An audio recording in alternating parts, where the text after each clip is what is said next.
Ideally, parents, especially mothers, would love to take care of their children by themselves. Feed them, bathe them, and send them to school. But if you have no choice but to go to work to support your family, having a nanny becomes a necessity. Parents have to be careful, though, in getting the right person for the job because it is your child's well-being that is at stake. Joining us this morning is mom and blogger Thammie C. Thammie is the author of the blog Mom Me, a blog on modern-day parenting. Join our discussion, please. Text us at 0926-667-4541 and 0927-414-4777. Good morning, Thammie. Good morning, Lexi. How are you? Great. Thank you for having me. I hear you're nervous. Don't worry about it. Let's just be two mommies talking about it. Okay. So first, let's start off with your blog, Mom Me. I kind of get the notion that it's about a mother wanting to do her best for her child, but also not wanting to take away the fact that she is still her own person. Exactly. So why did you start writing about things like this? Well, I started the blog primarily because what helped me as a mom when I gave birth to my first daughter, Aliana, was having a group of moms, a network of moms supporting me. Very important. And mentoring me. So I wanted to, because now I have a lot of friends who gave birth at the same time, and I wanted to have that. This year and last year, parang ang daming parang buntes. baby boom nga ulit eh. Yes, exactly. And like in our group, encourage each other, to support each other, to maybe learn from each other. And how many friends do you have now, or how many people read your blog, or are friends I'm not through really the blog? sure how many. Oh, you don't have any. Okay. I choose not to. What are some of the topics that you've discussed recently? Well, I've been on a break because of the holidays. Of course, because of the holidays. But maybe some of the more pressing issues that you felt the need to talk about in your blog. Do you write in your blog all the time? Or? I try to as much as I can. I usually you give write yourself like a 9 to 5? Or? No, like once a week or twice, every other day if I can. Allot time for that. Most of the time, it started really with me talking about my daughter. Yes. Like the dialogues that we have. As many moms do for new daughters. They feel so, I feel that they're so witty. Na parang, where did you get those ideas? So, like I started to write about those just so that I'll have something to look back to when they're older. Yes. And then later on, it was more on my reflections, what I learned as a mom from my children, because a lot of times. You have 2 kids now, right? Yes, I have 2. Two girls or one? 2 girls. Okay. 2 girls. And are you a stay-at-home mom? Yes, I am. So this blog is your full-time, well, it's a profession. Would you consider it a profession? I don't really, more of just really an outlet. And it's like my journal, my personal journal that's online for everyone to see. But it's more of that. And do you have a nanny? I do. Okay, because you have 2 kids. Yes, you're a stay-at-home mom, you have 2 kids, and you do have a nanny. So let's go into the whole yaya culture. Do you just feel as though we're still very spoiled in that respect? Because the Philippines probably one of the highest rates of nannies. Yeah. Do you think that maybe all households have nannies at this point? Well, I do know of some young moms who opt not to have nannies. But I feel that we're so blessed to be able to afford and to actually have a lot of available nannies. Yes, and they're good. They're nurturing. The Filipino is known to be a nurturer. By nature. Yes.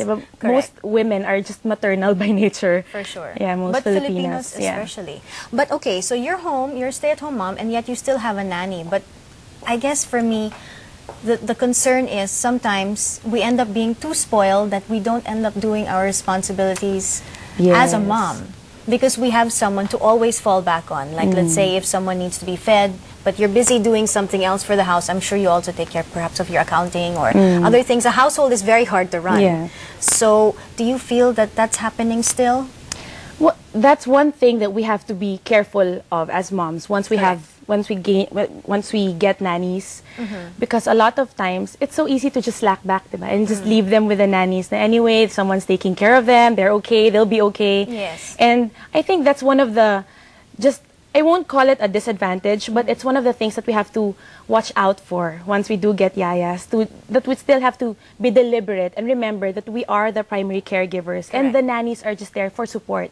Especially me, I really don't have an excuse to just leave my kids with a yaya, except like now I'm here, so I can leave them there, right? So, but basically it's just really us remembering, even if we do get yayas, that we are still the primary caregivers. They're just there for support. Like I let my nanny do the laundry of the kids, clean their stuff, and just wash their... So you feed them Yes, we all eat them. together, Okay. and Okay.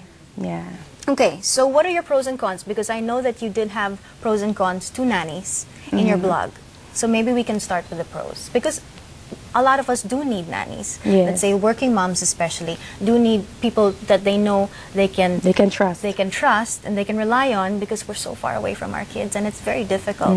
But we have to do it. We have to work because the economy is not the best at this point, and to take care of kids now is very expensive. Yes. A lot of times both people in the household, the mom and dad, do work. So what are the pros to having a nanny?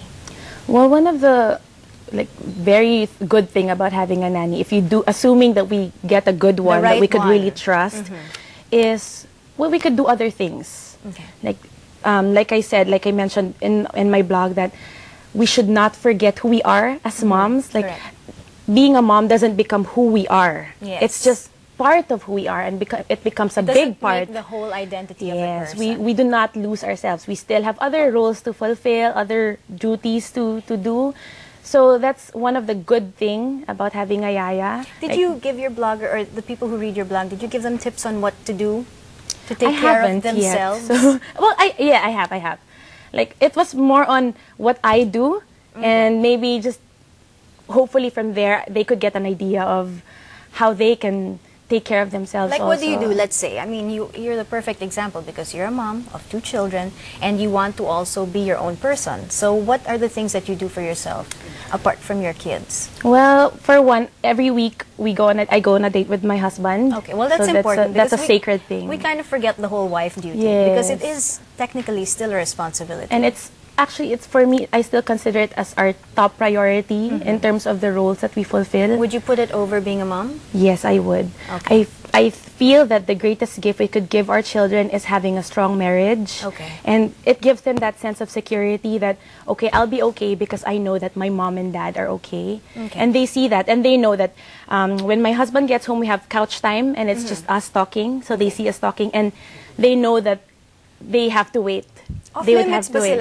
Like, They could stay there, you guys are and there? then they can make noise, but they know that we won't really mind them. Oh, So it's mommy and daddy time, and then they come after, like, they think that they know the It's time. done, So feeling yeah. nila, they'd say, is mommy and daddy time okay? It's 15 minutes already. Are you done? At least they're So pressuring you. Yeah, We have our they time as always well. pressure Okay, us. but that's